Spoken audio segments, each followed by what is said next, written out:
मुझे नकारात्मक ऊर्जा पे विश्वास करना चाहिए या नहीं? वो निगेटिव तो इतना चली जाएगी कि डिप्रेशन में पहुंचा देगी। अगर नकारात्मक ऊर्जा पर विश्वास करते जाओगे तो या तो आपको राक्षस बना देगी या तो आपको डिप्रेशन में पहुंचा देगी। इससे तो लड़ करके इसको मिटाना चाहिए। महाराज जी, आजकल जो प्रचलन चल रहा है, जैसे हम ग्रामीण इलाके में देखते हैं कि जो नकारात्मक ऊर्जा जिसको भूत प्रेत का नाम दिया जाता है सामान्यतः। अच्छा, आप देखो क्या होता है कि जब तक आप वो पॉइंट नहीं बोलेंगे तो केवल नकारात्मक ऊर्जा का हमने उत्तर दिया है।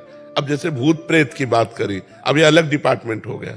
ये सबकी नकारात्मक ऊर्जा में नहीं रहता, ये पर्सनल आवेश होता है। कभी कभी जैसे हमारे कर्म बिगड़ गए और भूतों वाले कर्म है और कोई भूत योनि का टकरा गया तो हमारे द्वारा वो अपना पोषण करने के लिए जल भोजन अन्न पान ये किसी मनुष्य शरीर में आकर वो कर सकता है, वो स्वतंत्र रूप से नहीं कर सकता। तो ऐसे आवेश हो जाते हैं। महाराज जी, इसका प्रचलन बढ़ता जा रहा है, तो जैसे लोग अस्वस्थ होते हैं किसी कारणवश, तो आजकल जैसे लोग हॉस्पिटल कम जाते हैं, वो किसी तांत्रिक के पास। नहीं, गलत तरीका है। हाँ, हम ये नहीं कह रहे कि भूत आवेश नहीं होता, होता है। गोकर्ण जी के सामने भी भूत प्रकट हुआ था, शास्त्रों में वर्णन भी आता है। तो भूत आवेश होता है। अगर भूत आवेश है और किसी ऐसे के पास जाया जाए और ठीक हो रहा है तो बात अलग है, लेकिन सर में दर्द, पेट में दर्द, चक्कर आना और कई प्रकार के रोग हो सकते हैं। सबको भूत आवेश साबित करना ठीक नहीं है, उसको डॉक्टरों से जांच करानी चाहिए।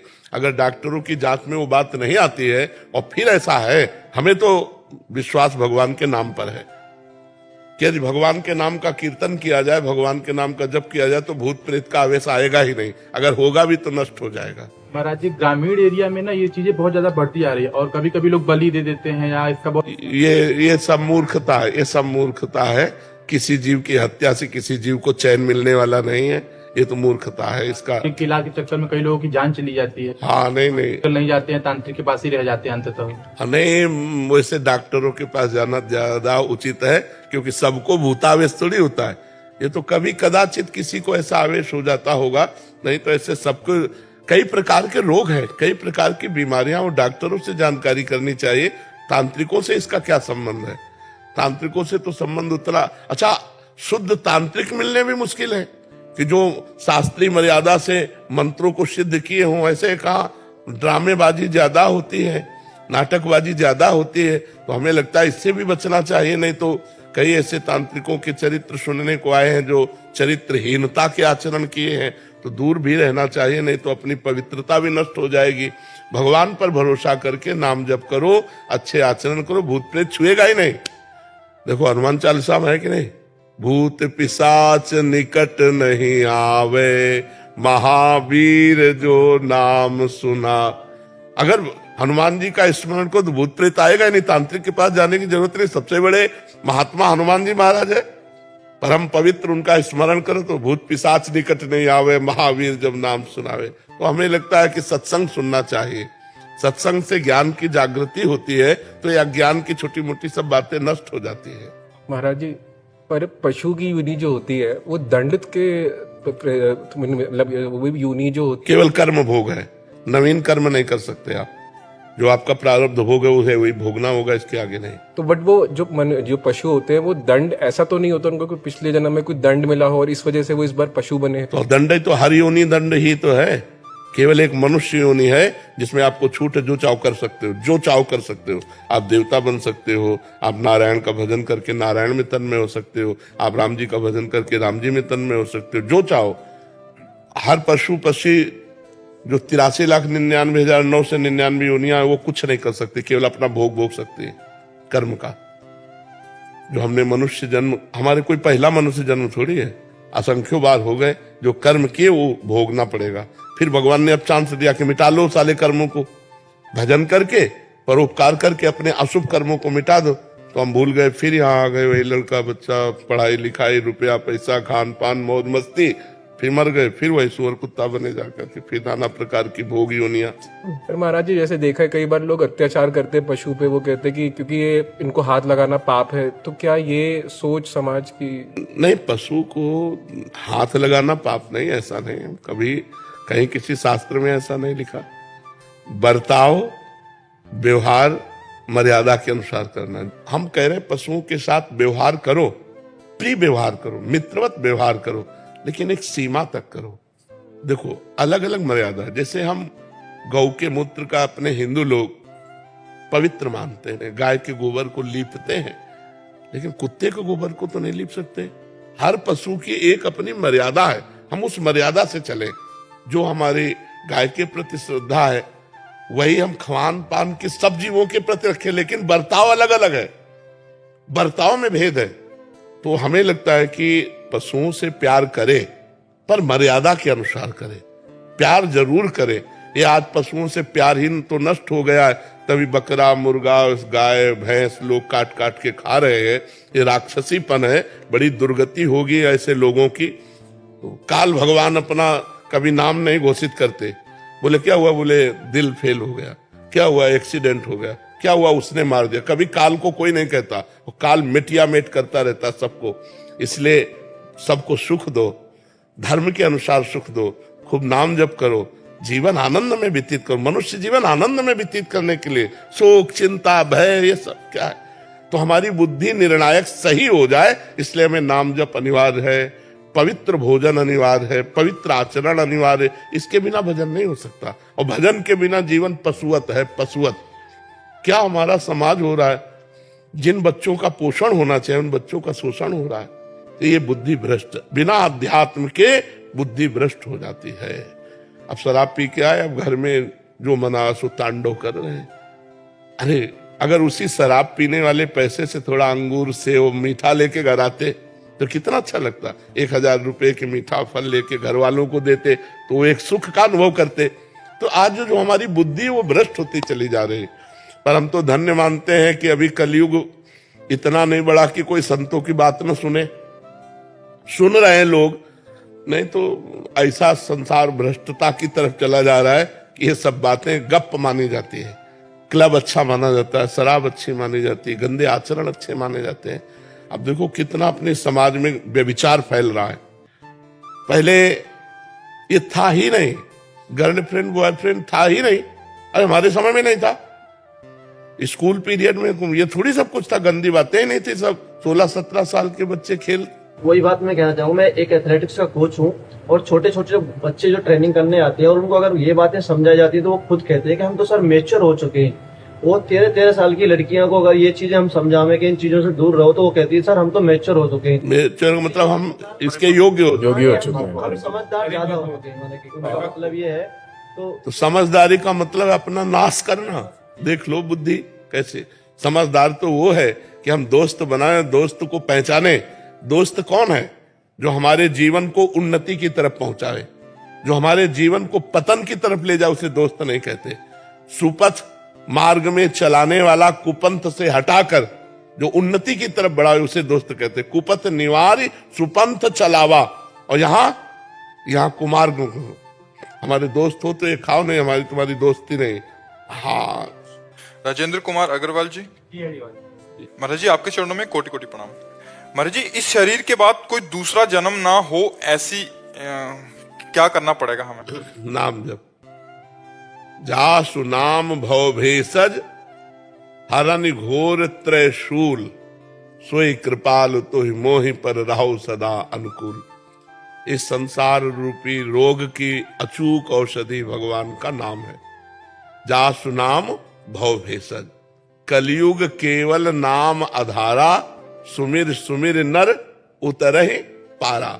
अगर हम भव समुद्र से पार जाना चाहते हैं तो भगवान का मंगलमय नाम हर समय जपते रहे।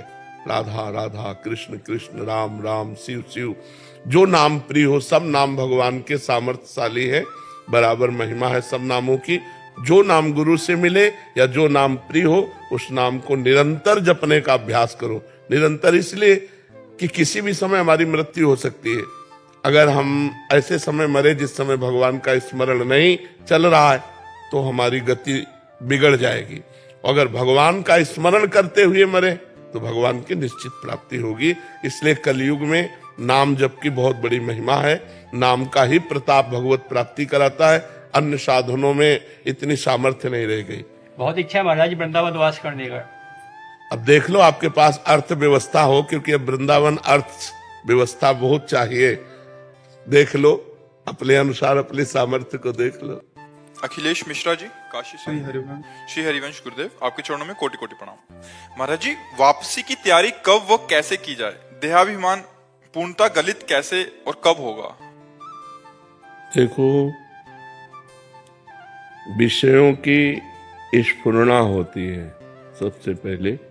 जब हम विषयों का चिंतन करते हैं, देहाभिमान गलित होने का उपाय बता रहे हैं, क्योंकि कर्ता और भोक्ता ही देहाभिमान है। मैं ये करता हूं और मैं ये भोगता हूं।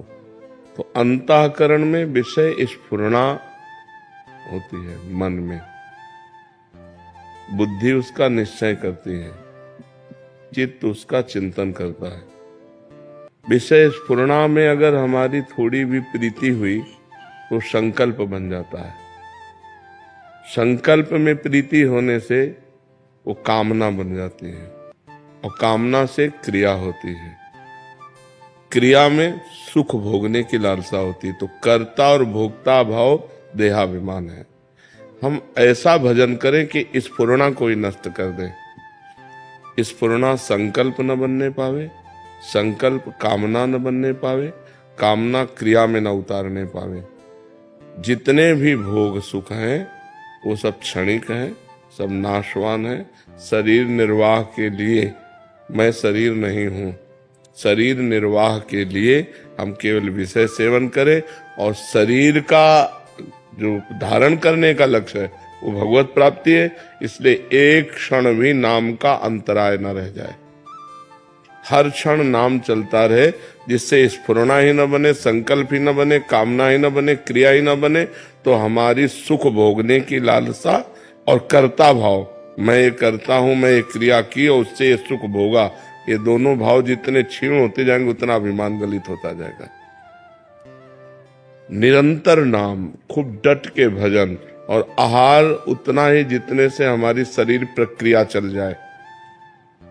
आहार का साधना में बहुत बड़ा रोल है। अगर हम बाजारी आहार ज्यादा पाएंगे तो रजोगुण और तमोगुण रहेगा, सतोगुण नहीं रहेगा। अगर हम सात्विक आहार पाएंगे तो रजोगुण तमोगुण का नाश हो जाएगा और सात्विक प्रवृत्ति भजन में रहेगी। और जितना भजन में सात्विक प्रवृत्ति रहेगी उतने देहाभिमान गलित होता जाएगा। असत आचरणों से देहाभिमान पुष्ट होता है, सद आचरणों से देहाभिमान गलित होता है। जितना मन मलिन होता है उतना देहाभिमान पुष्ट होता है। जितना मन निर्मल होता है उतना देहाभिमान गलित होता है। जितना संसारी पुरुषों का संग करते हैं देहाभिमान पुष्ट होता है। जितना संत पुरुषों का संग करते हैं देहाभिमान गलित होता है। ये हमें सावधानियां रखनी है और हमें ऐसे चलना है। नाम एक तार चलाना है। स्फुरणा ही न होने पावे मन में विषय के, कामना की, क्रिया की स्फुरणा ही न होने पाए। और क्रिया करना ही है हमको। जैसे आप ऑफिसर हो तो अपने डिपार्टमेंट में आपको कार्य करना है, तो सब में भगवत स्वरूप देखते हुए, अपने कर्तव्य के अनुसार व्यवहार करते हुए, बिल्कुल निरपेक्ष रहते हुए, करते हुए भी नहीं कर रहे हैं, नहीं करते हुए भी कर रहे हैं। इस स्थिति में जब तक हम नहीं आएंगे तब तक देहाभिमान गलित नहीं होगा। नाम खूब जप करो, पवित्र आहार अल्पाहार करो, और इतना भजन करो कि स्फुरणा ही किसी कामना की न होने पावे। और अपने कर्तव्य का ज्ञान रखो कि हमारा जो पद है उसके अनुसार हमें समाज में क्या व्यवहार करना है, उसमें अपराध न बनने पावे। तो इसी से भगवत कृपा से देहाभिमान गलित होकर यंत्रवत क्रियाएं हो रही, करता आप नहीं है। जैसे इनके शरीर की क्रियाएं हो रही, आप कर्ता अपने को नहीं मानते, ऐसे इस शरीर की क्रियाएं हो रही तो आप अपने को कर्ता नहीं मानते। जैसे इनके पाप पुण्य के आप अधिकारी नहीं है, ऐसे जो अकर्ता पुरुष है, जो समदर्शी पुरुष है, वो अपने शरीर के पाप पुण्य का अधिकारी नहीं होता, वो मुक्त हो जाता है। जिसका देहाभिमान गलित हो गया उसके द्वारा पूरे संसार की हत्या हो जाए तो पाप नहीं लगेगा, पूरे संसार का भंडारा हो जाए तो कोई पुण्य नहीं लगेगा। देहाभिमान रहित महापुरुष के द्वारा जो सत्क्रिया होती है वो यंत्रवत भगवान के द्वारा होती है, वो भगवत स्वरूप हो जाता है जिसका देहाभिमान गलित हो जाता है। तो उसके लिए प्रक्रिया ये कि खूब नाम जप करो, और सावधानी ये रहे कि विषय स्फुरणा न होने पावे, स्फुरणा हो जाए तो संकल्प ना बनने पावे, संकल्प बन जाए तो क्रिया न बनने पावे, और क्रिया हो तो सावधान हो जाए। अब वो फंसा लेगी क्रिया, क्रिया में उतर गया तो फिर कर्ता भाव से फंसा लेगा, और जहां कर्ता भाव है तो भोक्ता भाव अपने आप उसे भोगना पड़ेगा। अवश्य में वो भोक्तव्यम कृतम कर्म शुभाशुभम, शुभ अशुभ कर्म का कर्ता फल को जरूर भोगेगा, उसका सुख दुख फल भोगेगा। अहंकार विमूढ़ आत्मा, मूढ़ता में अहंकार होता है, ज्ञान में अहंकार नहीं होता है। तो ये ज्ञान रखो, हर समय सावधान रहो, खूब नाम जप, बस खास बात नाम जप है। जितना नाम जप करोगे उतने ज्ञान विज्ञान प्रकट होता चला जाएगा, अहंकार गलित होता चला जाएगा। समझ पा रहे आप? मोहन गुप्ता जी सूरत से। श्री हरिवंश महाराज जी हम शास्त्रों के वचनों को श्रद्धा से सुनते हैं। श्री नाम की महिमा, प्रसाद की महिमा, धाम, हरि कथा, साधकों के जीवन में जो भी शुद्ध भक्ति के अनुरूप होता है उसे करने का प्रयास भी करते हैं। पर महाराज जी फिर भी ये अनुभव होता है कि मन अभी शुद्ध नहीं है, मन एकाग्र नहीं है, भीतर से तल्लीनता नहीं हो रही, कामना अनर्थ की निवृत्ति नहीं हो रही। महाराज जी ऐसा अंदर से बना रहता है। महाराज जी ऐसी अवस्था में भजन की कमी है, सुनने मात्र से काम नहीं चलता। हम ज्यादा पढ़ने और सुनने में समय नहीं लगाया, करने में लगाया है। अगर हमने किसी बात को पढ़ा एक लाइन, वही ग्रंथ बंद कर दिया और उसका 100 बार चिंतन किया और उसको अपने जीवन में उतारने की कोशिश की, तो बहुत नायम आत्मा प्रवचनेन लभ्या न मेधया न बहुना सुरतेन। ये आत्मबोध न तो बहुत प्रवचन करने वाले को मिलता है, न बहुत प्रवचन सुनने वाले को मिलता है, न बहुत बुद्धिमान को मिलता है। जो वर्ण कर लेता है उसको मिलता है। आचरण में उतारो, खूब नाम जप करो, अभी सब संशय खत्म हो जाएगा, मन निर्मल हो जाएगा। रात दिन नाम का चिंतन करते हुए नाम जप करो, नाम का चिंतन करते हुए नाम जप। जैसे आप मान लो महामंत्र जपते हैं तो पूरी लाइन आपके महामंत्र के दिमाग में लिखी होनी चाहिए, उसी को सुनो, उसी को बोलो। मान लो दिमाग में एकदम चल रहा है हरे कृष्ण कृष्ण कृष्ण हरे हरे राम राम राम हरे कृष्ण हरे। रोना आने लगेगा।